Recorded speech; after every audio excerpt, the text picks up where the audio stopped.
संतोष academy बादली में पढ़ी लिखी होनहार प्रख्या ने की यूपीएससी की परीक्षा पास करने पर किया भव्य स्वागत। होनहार बेटी प्रख्या का किया 36 बिरादरी गुलिया खाप ने किया भव्य स्वागत। होनहार बेटी प्रख्या का ढासा बॉर्डर से लेकर गांव तक भारी जुलूस के साथ किया नोटों व फूलों की माला से स्वागत। यूपीएससी पास प्रख्या गुलिया ने कहा, बेटियां बढ़ा रही हैं हर क्षेत्र में आगे कदम। मॉडर्न हरियाणा न्यूज बादली की होनहार बेटी प्रख्या पुत्री रामवीर ने यूपीएससी परीक्षा पास कर क्षेत्र, जिले, प्रदेश व देश का नाम रोशन करने का काम किया। इस अवसर पर शिक्षण संस्थान संतोष एकेडमी गुलिया खाप पीसा व 36 बिरादरी के लोगों ने बादली ढास बॉर्डर से लेकर सैनी चौपाल तक होनहार प्रख्या का भव्य स्वागत किया गया। इस दौरान सैकड़ों की संख्या में गणमान्य व्यक्ति बादली ढास बॉर्डर पर पहुंचे और ढोल नगाड़ों में डीजे के साथ प्रख्या का स्वागत कर बादली में भव्य ढंग से लाया गया। इस दौरान होनहार प्रख्या ने कहा कि बेटियां हर क्षेत्र में कदम बढ़ा रही है। उन्होंने कहा कि युवाओं को सोशल मीडिया पर नहीं बल्कि उसकी पर ध्यान देना चाहिए और अपनी भविष्य को लेकर सतर्क रहना होगा। उन्होंने बताया कि युवा में विशेषकर लड़कियां आज के जमाने में विभिन्न क्षेत्रों में अपनी कीर्तिमान स्थापित कर रही हैं। इस दौरान शिक्षण संस्थान संतोष एकेडमी, जहां पर प्रख्या ने शिक्षा ग्रहण की थी, उसके संचालक अशोक गुलिया ने कहा कि प्रख्या पढ़ाई में शुरू से ही मेधावी रही है और इसी का ये नतीजा है कि आज प्रख्या ने देश की सबसे बड़ी परीक्षा यूपीएससी की परीक्षा पास कर गांव, जिले व प्रदेश का नाम रोशन करने का काम किया है। अशोक गुलिया ने कहा कि ऐसी होनहार बेटी हर घर में होनी चाहिए। उन्होंने कहा कि माता पिता को भी विशेष ध्यान देने की आवश्यकता है। इस अवसर पर पूर्व मुख्यमंत्री भूपेंद्र सिंह हुड्डा की धर्मपत्नी आशा हुड्डा, विधायक कुलदीप वत्स, सामाजिक कार्यकर्ता मनराज गुलिया, संजय कबलाना ने भी होनहार बेटी प्रख्या को अपना आशीर्वाद दिया और उसके उज्जवल भविष्य की कामना की। इस दौरान आशा हुड्डा ने कहा कि प्रख्या जैसी बेटियां समाज को नई दशा व दिशा देने का काम करती हैं और ऐसी बेटियों पर हमें नाज है। वही विधायक कुलदीप वत्स ने बताया कि बादली हलके के सबसे बड़े गांव बादली का नाम होनहार बेटी प्रख्या ने नाम रोशन किया है, इसके लिए वह बधाई की पात्र है। इस दौरान मनराज गुलिया ने बताया कि ऐसी बेटियां समाज का आईना होती है और दूसरों का आदर्श भी होती है। इस दौरान सैनी चौपाल में प्रख्या का भव्य स्वागत फूल मालाओं व नोटों की मालाओं से 36 बिरादरी के लोगों ने किया। इस अवसर पर संतोष एकेडमी के संचालक अशोक गुलिया, बलबीर नंबरदार, जिले सिंह छैजिया, मानगी नंबरदार, प्रहलाद सिंह, रामपत, खजान सैनी, गौभक्त अजीत उर्फ जीते ठेकेदार, गुलिया खाप प्रधान विनोद गुलिया, बेदिन, संजय कबलाना, गोलू, मोहित ठेकेदार, अरविंद गुलिया, बेद सिंह, सोमवीर उर्फ बोरी, लीलू थानेदार, दयानंद ठेकेदार, होशियार सिंह दरियापुर, उत्तम ठेकेदार समाजसेवी, मोहित ठेकेदार के अलावा। बादली से राकेश कुमार की मॉडर्न हरियाणा न्यूज के लिए रिपोर्ट।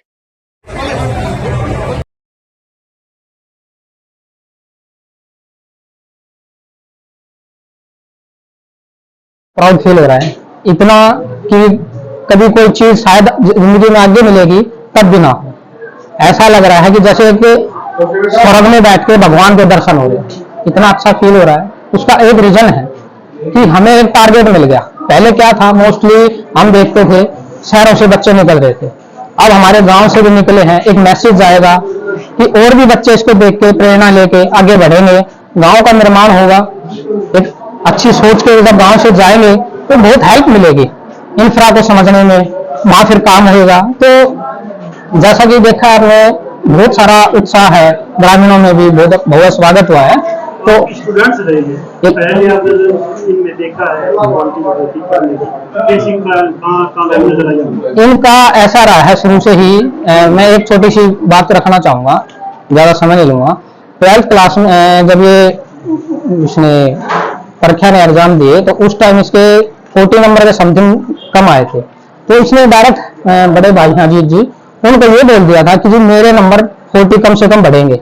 उसके लिए जब हमने रिवॉल्यूशन करवाया तो डेफिनेटली वो नंबर बढ़ के आए। तो जज्बा शुरू से इतना ज्यादा रहा है इनका, बहुत ही ज्यादा। आपको बहुत बहुत बधाइयाँ। पहले तो आप आइए, गांव का, देश का, प्रदेश का नाम रोशन किया है। तो कितने घंटे आपने पढ़ाई की और कैसे आप आई, कैसे ये सफर आपने तय किया, थोड़ा बताइए। Thank you sir. सबसे पहले तो दूसरा मैं आपको थोड़ा ठीक करना चाहूंगी आपकी बात को। आईएएस जो है वो मेरा प्रेफरेंस नहीं था। मेरी पहली प्रेफरेंस जो है वो आईपीएस रही है यूपीएससी सिविल सर्विसेज में, तो मैंने उसी के लिए ही तो हो सकता है मुझे उस रैंक में आईपीएस मिल भी जाए, वरना आईआरएस जो सर्विस है वो मुझे इस बार यूपीएससी सिविल सर्विस से प्राप्त होगी। और दूसरा, पढ़ाई कितने घंटे, तो वो डिपेंड करता है, मतलब जब, क्योंकि इससे पहले जब मैं फुल टाइम पढ़ रही थी तो मैं पढ़ती थी, मतलब 9-10 घंटा चलता था, लेकिन उसके बाद ही मैंने पिछले साल से कॉर्पोरेट में काम करना भी शुरू कर दिया, तो उसके साथ थोड़ा सा मतलब जॉब और पढ़ाई दोनों मैनेज करना पड़ता था, तो 5-6 घंटे डेली का रहता था। 5-6 घंटे डेली। संतोष एकेडमी में पढ़ी हैं, काफी यहाँ की यादें जुड़ी हुई हैं, तो थोड़ा बताइए। सर, मैंने अपना 11th-12th जो है वो यहाँ संतोष एकेडमी से किया था, और वही जो सब्जेक्ट्स, क्योंकि मैंने साइंस स्ट्रीम लिया था, तो उसी में जो मेरे सब्जेक्ट्स थे, बायोलॉजी जो है वो, बायोलॉजी केमिस्ट्री, इनमें से 2 सब्जेक्ट थे जो मैंने आगे भी कंटिन्यू किया अपने ग्रेजुएशन में भी, और उसी बायोलॉजी में से एक बॉटनी था जिसको मैंने आगे जाके अपना सिविल सर्विसेज में भी अपना ऑप्शनल रखा, और उसके साथ ही ये रैंक मुझे मिली है बॉटनी के साथ ही। आज प्रेरणा में कौन सा अटेम्प्ट रहा, तो पहली से पहली परीक्षा दी होगी, कहाँ सफलता मिली, कहाँ सफलता मिली, सर क्या प्रेरणा चाहिए? सर, सिविल सर्विसेज में मैं पहले 3 प्रीलिम्स जो है वो मैं नहीं निकाल पाई थी, तो थोड़ा सा, मतलब पहले प्रीलिम्स के बाद ही मुझे ये रियलाइज हो गया था कि ये जो एग्जाम है बहुत अनसर्टेन है, तो आप इसके भरोसे ऐसे नहीं बैठ सकते हो, भले ही आप मेहनत कर रहे हो। मेहनत देखो, यूपीएससी जो करते हैं वो सभी लोग करते हैं, पर इसमें कहीं ना कहीं थोड़ा सा लक का, और थोड़ा सा सही टाइम पे जब आपका टाइम होगा तब वो होगा, तो उसके लिए थोड़ा सा हमें वेट करते रहना चाहिए, जब तक मतलब दूसरे एरियाज में भी एफर्ट्स लगा लेने चाहिए। तो मैंने एक प्लान बी भी कहीं ना कहीं तैयार कर लिया था, मैंने बीएड कर लिया था, साथ में मैंने सीटेट टेस्टेड वगैरह क्वालिफाई कर लिए थे, तो मैंने दूसरे अटेम्प्ट के बाद बीएड कंटिन्यू किया था, तो मैंने एकदम पढ़ाई छोड़ के तैयारी नहीं की, मैं साथ में दूसरे कोर्स भी कर रही थी, दूसरे एग्जाम्स का भी कर रही थी थोड़ा बहुत। बादली क्षेत्र में और आसपास में मुझे लगता है कि झज्जर जिले में ये पहली सफलता है जो एक लड़की ने पाई है, क्या चैलेंजेस रहे, संक्षेप में वो जानना चाहते हैं।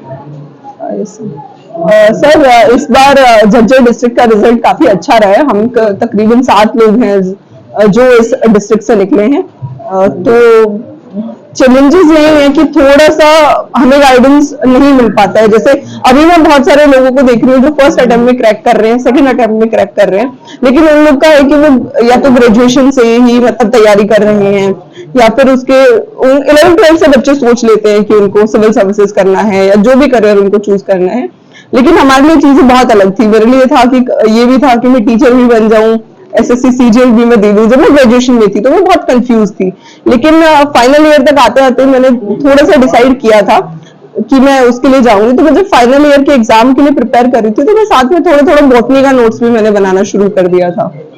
तो बच्चों को थोड़ा सा अगर प्रॉपर गाइडेंस मिले, करियर काउंसलिंग अगर मैं बोलूँ तो वो रहे, तो डेफिनेटली बहुत सारे बच्चे हैं जो अच्छा कर सकते हैं। आगे आपका क्या टारगेट है, क्या उद्देश्य है, क्या नहीं? बस यही है, जो भी मुझे सर्विसेज मिलेंगी मैं उसमें पूरा ऑनेस्टी और इंटीग्रिटी के साथ काम करना चाहती हूँ विद माय अटमोस्ट एफिशिएंसी। ग्रामीणों ने बड़ा ही भव्य और दिव्य आपका जो है स्वागत किया है, कैसा फील हो रहा है? सर, बहुत अच्छा फील हो रहा है। मैं आज मतलब मैं सुबह भी इसी बारे में बात कर रही थी कि इंटरव्यू में मुझसे कुछ क्वेश्चंस पूछे गए थे कि आप दिल्ली में भी रही हो, हरियाणा में भी रही हो, तो दोनों मतलब गांव में भी रही हो, तो दोनों के उसमें क्या फर्क है। तो तब तो मैंने बहुत अलग चीजों के बारे में बताया था कि एजुकेशन की हम बात करें, हेल्थ सेक्टर जो है वो कहीं ना कहीं वो सर्विसेज शहरों में बेहतर हैं, लेकिन जब हम देखते हैं कि वो अपनेपन की जो फीलिंग है, जैसे मतलब कोई भी एग्जाम क्रैक कर रहे हैं तो यार अपने लिए ही कर रहा है at the end of the day, मतलब सब लोग सोचते हैं कि ठीक है तुमने निकाल लिया, तुम अपना काम करोगे, बाकियों का क्या है। लेकिन जब मतलब यहाँ से मैंने एक्सपेक्ट नहीं किया था कि लोग मेरी खुशी में इतना ज्यादा खुश होंगे, तो मैं भी मतलब मुझे बहुत अच्छा लगा इसके लिए। मैं भी जो बाकी मुझसे छोटे भाई बहन हैं, बाकी जो भी बच्चे हैं जिनसे मतलब जिनको मुझसे जो भी गाइडेंस, पढ़ाई से रिलेटेड जो भी मुझसे हेल्प चाहिए, मैं वो डेफिनेटली उनका करना चाहूंगी।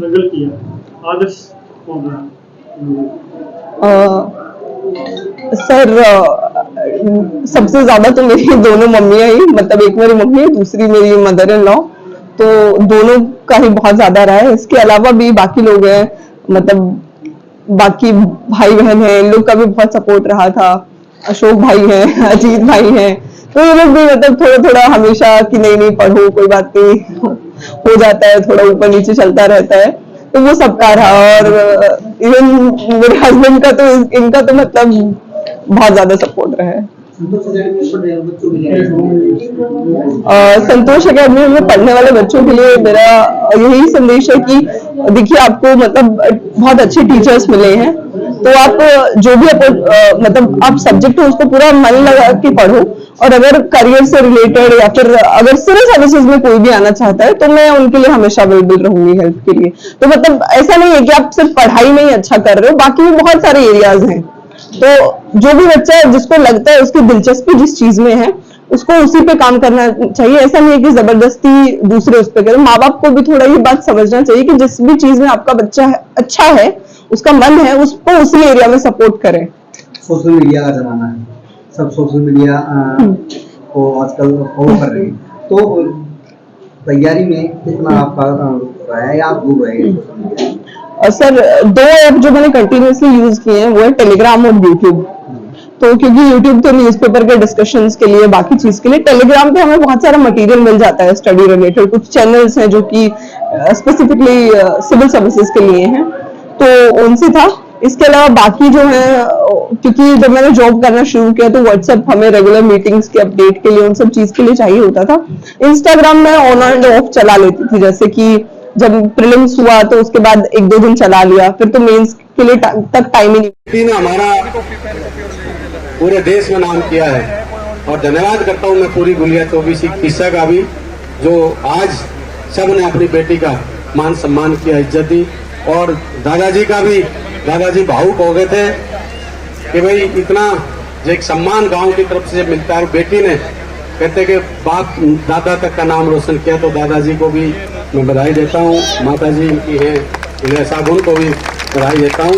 और आप सबका सब के प्रोग्राम के मुख्य अतिथि प्रख्या, हमारी बेटी प्रख्या, क्योंकि आज के मुख्य अतिथि वही है।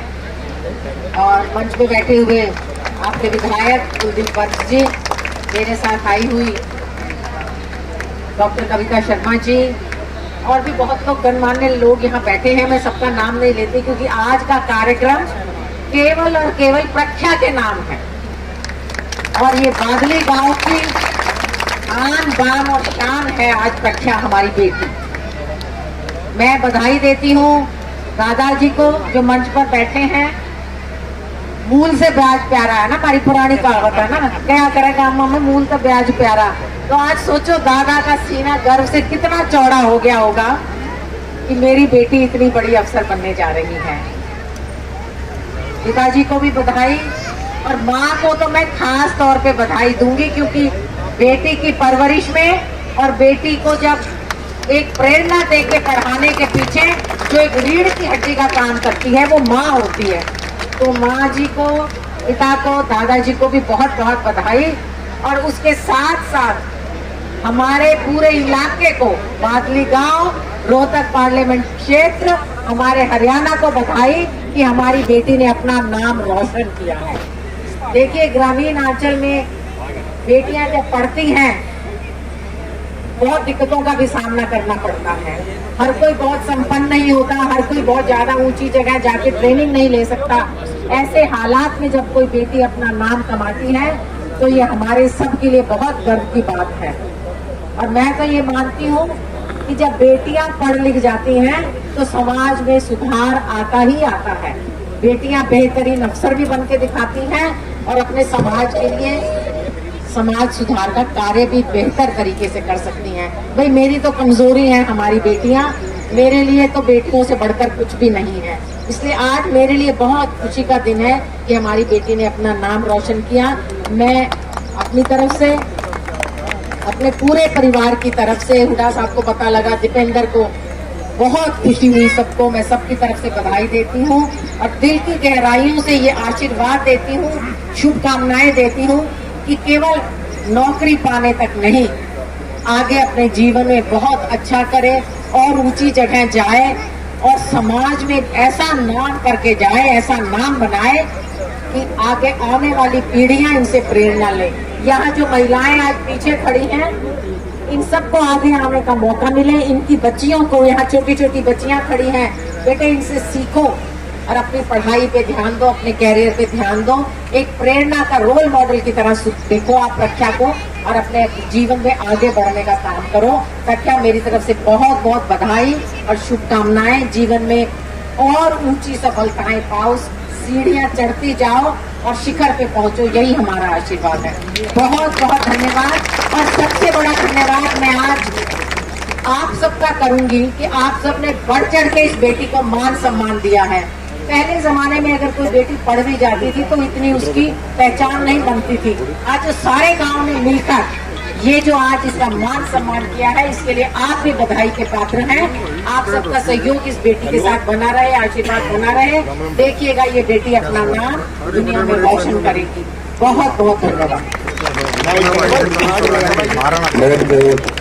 धन्यवाद। अच्छा, एक रिक्वेस्ट और थी जी, दीपेंद्र जी जैसे ही टाइम मिलेगा, दीपेंद्र बाजी वो घर जाएं बेटी को आशीर्वाद देने के लिए आएंगे। उनकी तरफ से उन्होंने मेरे से स्पेशल फोन करके कहा था भी गांव से मेरी तरफ से माफी मांग लेना। मैं जरूर, आज प्रोग्राम थे ना, उन्होंने आना था, वो बेटी के वहाँ जाके उनको आशीर्वाद दे के घर आए, तो उनके लिए भी बधाई भी है और माफी।